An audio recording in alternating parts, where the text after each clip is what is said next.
Welcome to this latest Leading with Purpose podcast. I'm delighted this week to have Professor Phil Vickerman with me. He's Pro Vice Chancellor of Liverpool John Moores University and looking particularly after student experience. This is a university we're going to hear a lot more about in the podcast, but it's a really crucial university for Liverpool, not least for some of the students and the supply of talent it produces for local public services like health and all sorts of other things as well. So looking forward to the podcast today. Phil, thanks so much for joining us. I mean, perhaps tell us a little bit more about Liverpool John Moores University, the students, and, what your role as Pro Vice Chancellor looking after student experience means that you actually do. Thanks very much, Justine. It's great to be here.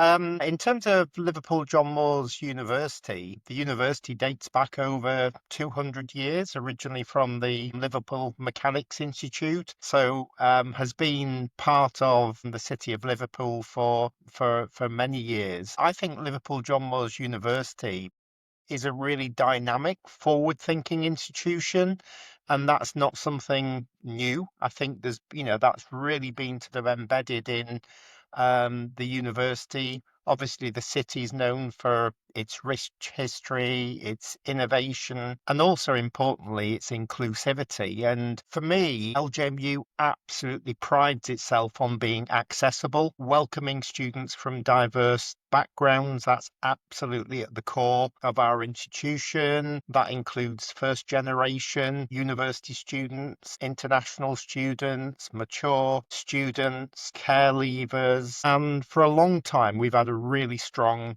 commitment to social mobility, supporting students from a wide range of disadvantaged backgrounds to enter into higher education, but not just enter into higher education, critically succeed, and then go on into their future careers and lives. I think one of the things about LJMU that really stands out for me is nearly half, 46% of our students are from indices of multiple deprivation, Q1 and Q2. So they are the most deprived characteristics.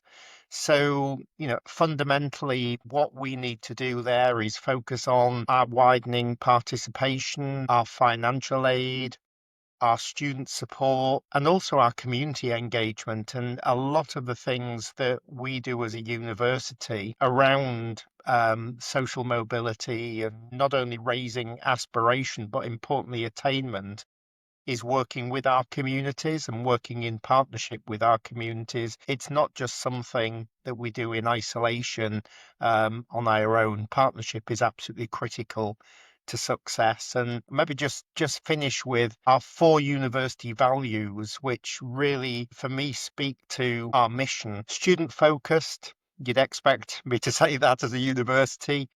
We are inclusive at our core. Community.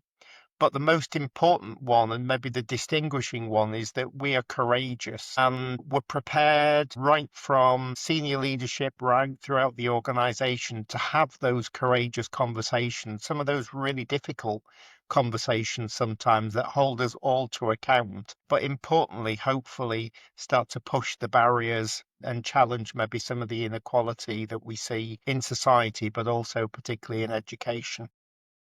So I think it's great to get that sense of what the university is doing. And I think also interesting just how embedded you are now with that wider community, recognizing that you're not just dealing with students. Actually, if you really want to improve their lives, you've got to deal with that whole person. And I know it's something you very personally care about as well, Phil. Tell us a little bit about your own journey in a sense, like how you end up doing this kind of a role. Did you plan to go into academia, or was it a sort of bit more of a roundabout route as we often have in our careers? I didn't plan to go into academia. And I think one of the things I found probably the most powerful sometimes conversations that I've had with students, but also, staff in our university is talking a little bit about my journey.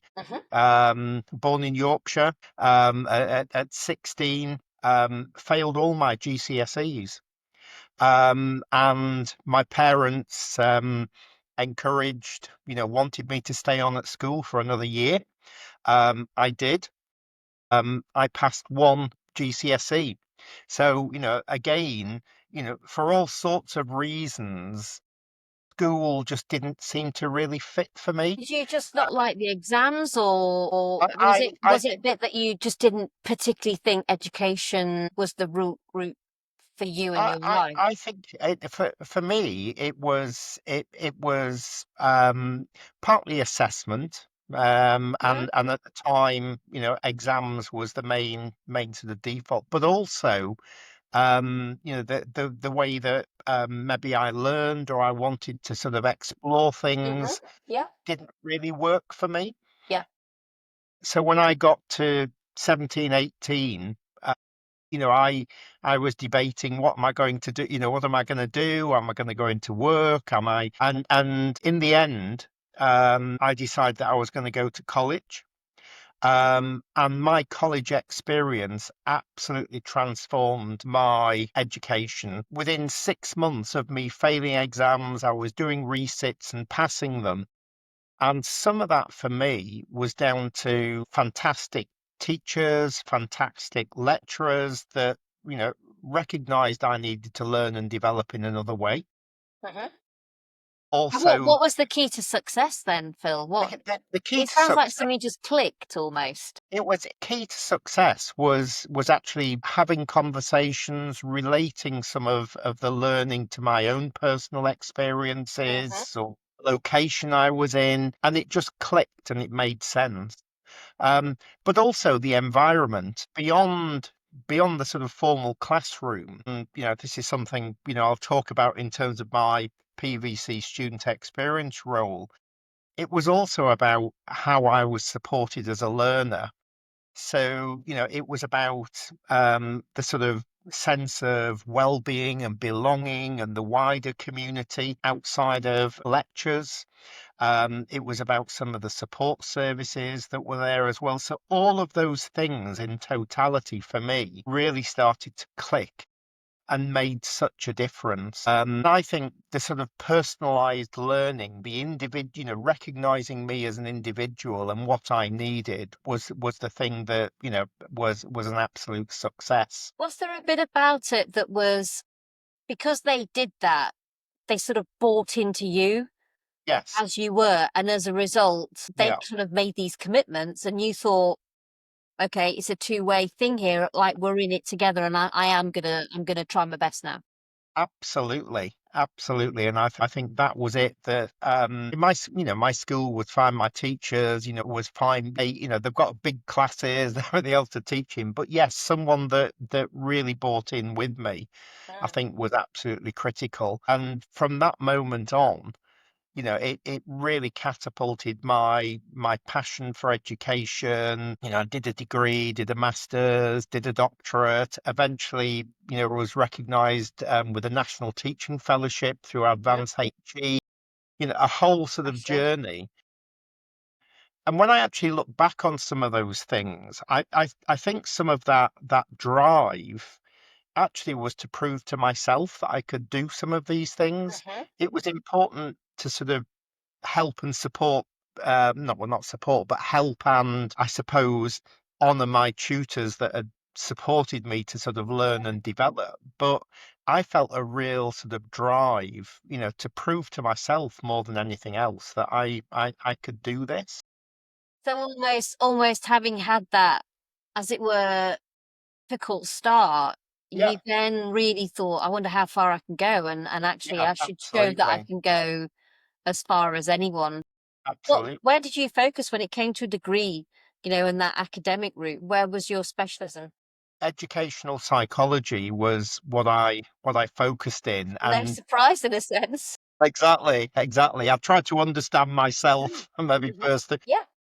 through that degree. And actually, I do think it opened up real sort of interest, but also some sort of self-reflection on how people learn, how people engage, but also maybe why people get knocked off track Yeah. sometimes, And you or could bring your lived experience to, which was such absolutely. a rich personal insight into Yes. that topic as well. Yeah, absolutely. And I also had my dad was someone that worked with adults with learning disabilities. Mhm. And I was always sort of in and around sort of people, adults with learning disabilities. And I started to take a real sort of interest in, I suppose, looking at, how you could create access and opportunity for people, but also looking at trying different ways or being creative about how people learn and develop, and thinking about that from my own experiences. And that really started to sort of drive my interest in why do some people learn in very traditional ways, but if you actually provide the right opportunities, the right sort of space with people, everybody can learn and grow and develop. And eventually went on to University of Leeds while I was working actually as a lecturer, and did my doctorate in inclusive education. Mhm. Really interested in special educational needs and disability, and so out of something that probably was a sort of personal interest in terms of me struggling, but then finding my way through, also wanting to really look at, well, why do some people either get held back, Mhm.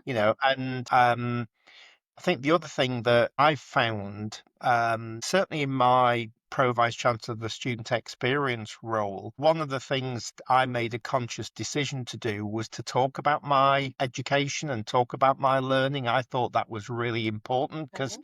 I think sometimes, our students or other people see someone in a senior leadership position of a university and think, "Phew, they must have just sailed through education, in some way." And it really was amazing when I shared some of these stories, staff coming up to me in particular saying, "I am so glad that you shared that," or "that was my experience." Or so I think having those open conversations, those lived experiences, really, really started to get people talking. And at the time, probably more with my academic and professional service colleagues in university than with my students, actually.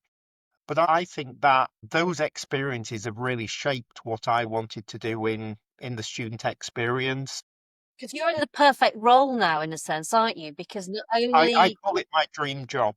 yes, yeah, well, I had a dream job when I was education secretary, and I think Yeah, it's that same sense of a journey. You know how important education's been for you, but then the chance to make, as it were, the system work better for yes, everyone yeah, else, bring that journey you've been on, Phil, yes, for a wider good, I think is, I mean, you are literally the perfect person in the perfect job, the perfect university, a university that really focuses on this. So it's probably a good abs- time to talk a little bit about how you've shaped, if you like, that agenda at Liverpool John Moores then, and yeah, some of the practical steps that you've taken. yeah. Well, one of the things I was very passionate about as Pro Vice Chancellor student experience, and it was a deliberate sort of decision by the Vice Chancellor to sort of couch the role as student experience. Mhm. Quite often in universities, you'll have a pro vice chancellor education, but we'd had a conversation about student experience and the broader sort of holistic support, in order for students to be successful. So the student experience role, I see it as three sort of interacting areas. The first one is the education, the curriculum. Of course, that's why students, come to university. They have a passion for the subject. It's about having fantastic teaching and learning, good assessment, etc. All of those core fundamental things that I'm responsible for. But beyond that, there were two other things that I felt really wanted to sort of distinguish what we do at LJMU. The second was student support, guidance, and advice. So, that's all our well-being services, our careers services, recreational physical activity, etc. So all of those services that are very, very student facing, that sometimes can sit separate to the sort of academic, the Mm-hmm. curriculum base. Mm, mm. So looking at how we could interconnect them much more, as well as our accommodation, student accommodation providers, recognizing students spend a lot of time outside of university in the curriculum. And actually, sometimes if things go wrong or don't always work, sometimes it can be outside the formal teaching structure. And then the third one was around a sense of belonging and a sense of Mm-hmm. engagement. One of the things we did at LJMU, I'm the sort of executive link to our student union, and we took a little bit of a risk, Mm-hmm. and it was just the right timing with the board of governors and everything. We doubled our student union's block grant. Mm-hmm. So for about 10 years, the student union got £1 million and it was just rolling forward. And I was really keen that we invested more into the student union, Mm-hmm. um, with expectations. But my sort of experience, sort of gut feeling with the student union was the majority of students that had been engaging with the student union at the time were those students that probably were quite successful in school. They probably had less pressure to earn money Yeah. outside university, etc., etc. Not a problem with that. Clubs and societies and everything else. But the challenge I threw down to the student union was to continue to do that, but look much broader to, all of those students that, for whatever reason, are not engaging with the student Yeah. union. Yeah. And we've really transformed the amount of engagement with students, the range of clubs and societies. We've now got carers societies, there's neurodiverse societies, all sorts of So it things. sounds like you and I met I went to the students' union when I was up in Liverpool, and Yes, it's right in the heart of the it's in our university. new building, in the Student Yeah, Life building. absolutely. And but also what you're painting is a picture where you almost have these different bits of a jigsaw puzzle Yes, on student experience, and you're getting yes, them all to point in the same direction so that they absolutely. all, in their own way, amplify and improve the Yeah, experience that students yeah, have. And what was the response of the student union reps? I mean, I guess they were delighted at the prospect of more investment, and at the yeah. same time, presumably, you were sort of saying you need to come up with more of a plan on how you can represent the whole student body in a sense, not just provide a great job for some of it. Yes, yeah. I think, I mean, one of the critical things is relationship building. And, I think, developing a much closer relationship with the leadership of the student union, as well as the sabbatical, the elected officers, um, and really having an open conversation about, yeah, what is working, but some of the areas that, we wanted them to look at. you know, Sort of painted actually there was a 3-year commitment that we gave, and we're just at the point of reviewing that 3-year commitment now. Where do we go next? But I think that was quite important in terms of giving them some time.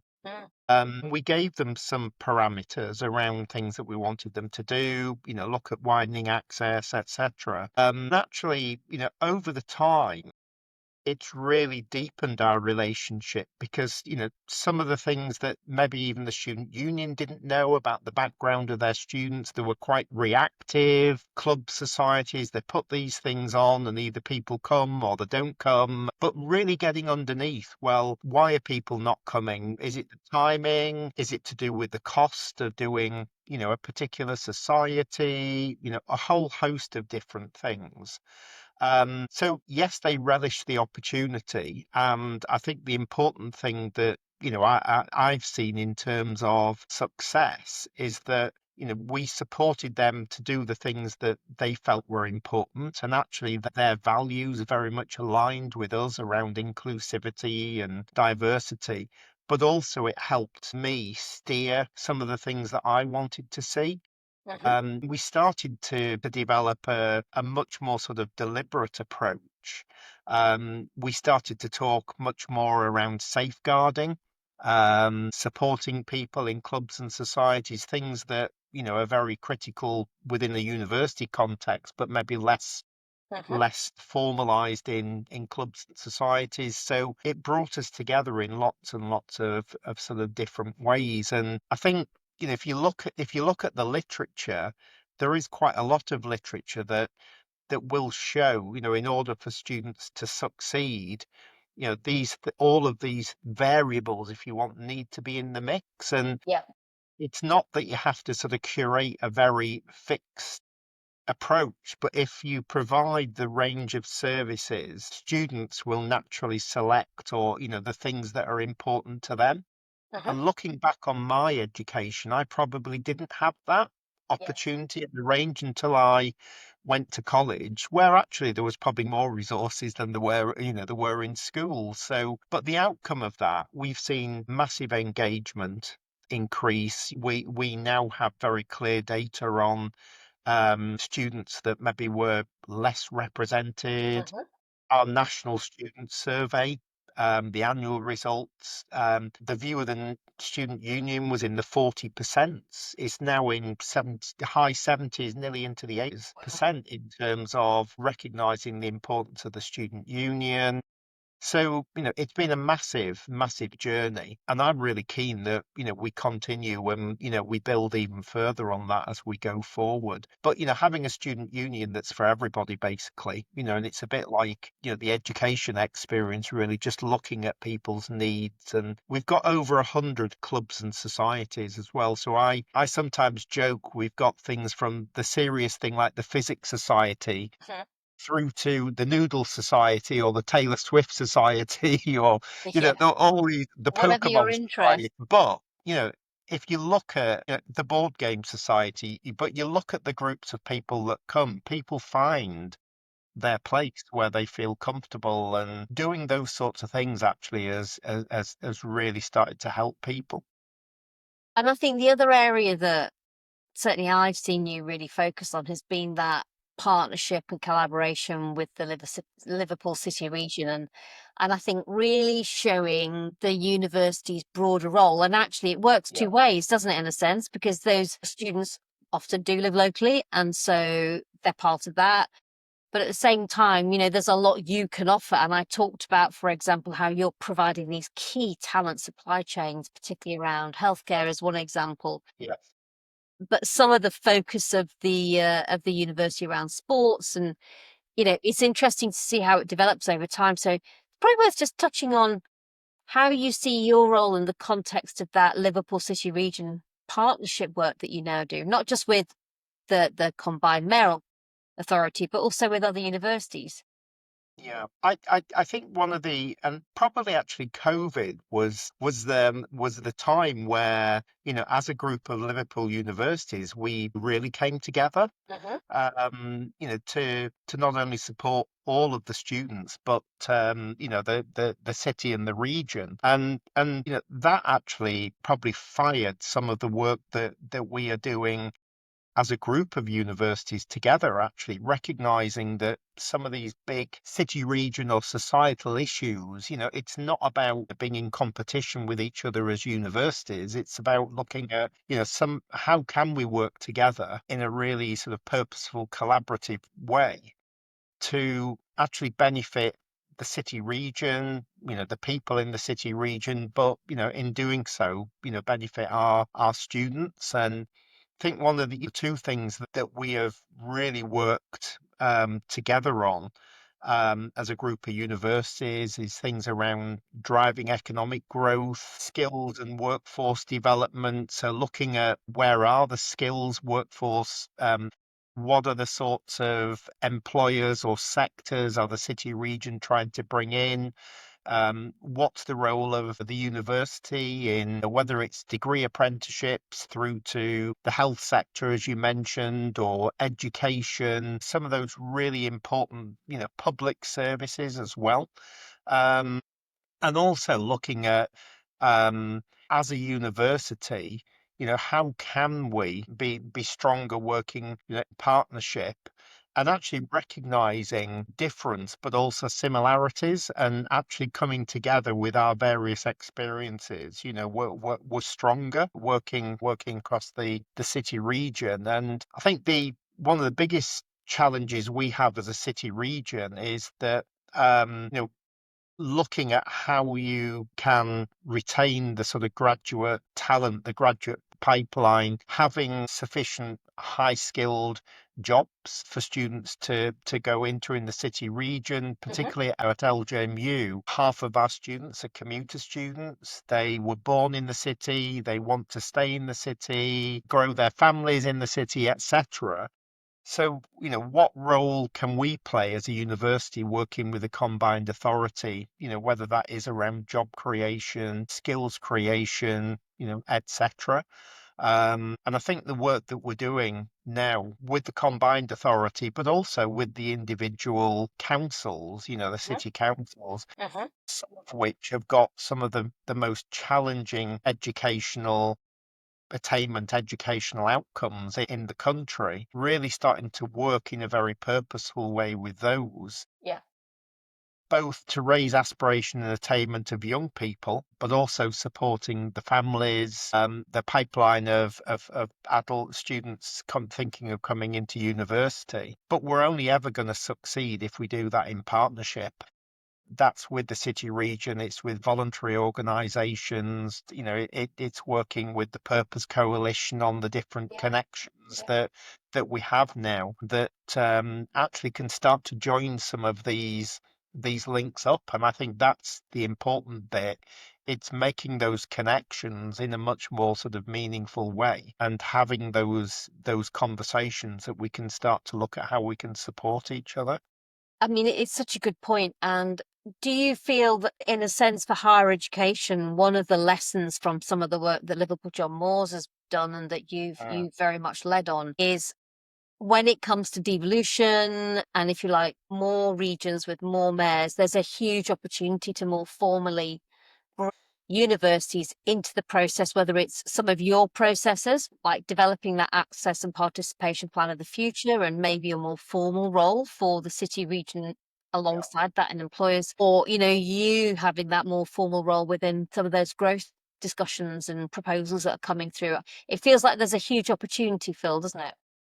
There's a huge opportunity, and recently I was talking to some colleagues at the Combined Authority. One of the things they have is they have massive sort of research units. They've got lots and lots of data around, their population. We've got a lot of that data, or we're trying to find out sometimes some of that data. So why don't we join forces and share those sorts of things? Things like access and participation plans. We have tailored our APP, which will start this August, to pick up on some of the real sort of challenges that the city region have. So how can we work together?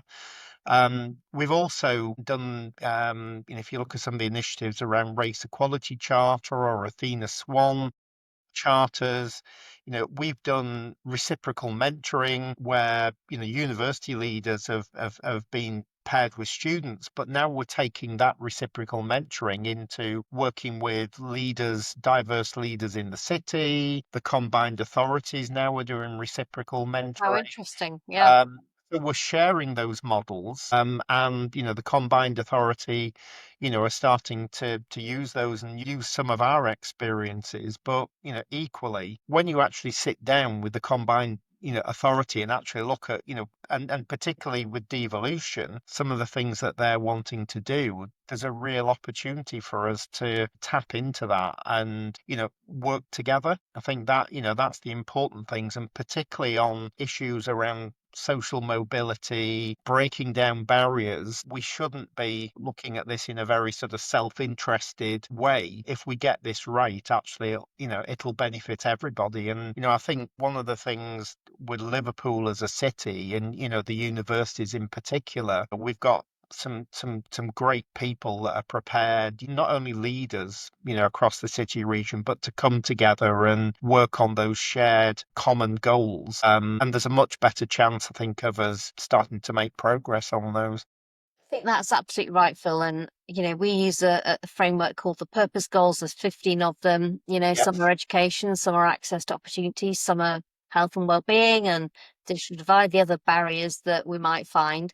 And no one organisation has all of the answers or should play a lead on all of those. But actually, once you start to put together your local employers, the combined mayoral authority and some of the council leaders, actually between the NHS, you do have a lot of the answers under your bonnet, really. There's a real opportunity to start to bring them together more broadly. yes, Phil, it's been fantastic doing this podcast. Really insightful, actually, to get a sense of the work that Liverpool John Moores has done. And also, I think, how interesting, isn't it, that it's your own journey, in a sense, that has yes, fired up your sense of purpose on it, but also then being something that you've been able to bring into your role. And I think maybe, if we've been talking to that 15-year-old Phil, who would have thought? And I think what it tells you is actually sometimes when you are probably finding your biggest challenges in life, those are the moments when, maybe you're growing and actually you're going to grow in a way that will mean you can really have a sense of purpose for the future because of those challenges that you've had to grapple with. So I think some genuine lessons there for all of us, Phil. So Phil Vickerman, Professor Phil Vickerman, I should say, Pro Vice Chancellor of the University of Liverpool John Moores University. Thanks so much for doing the podcast. It's been absolutely fantastic. Thank you. thank you very much and enjoyed the conversation.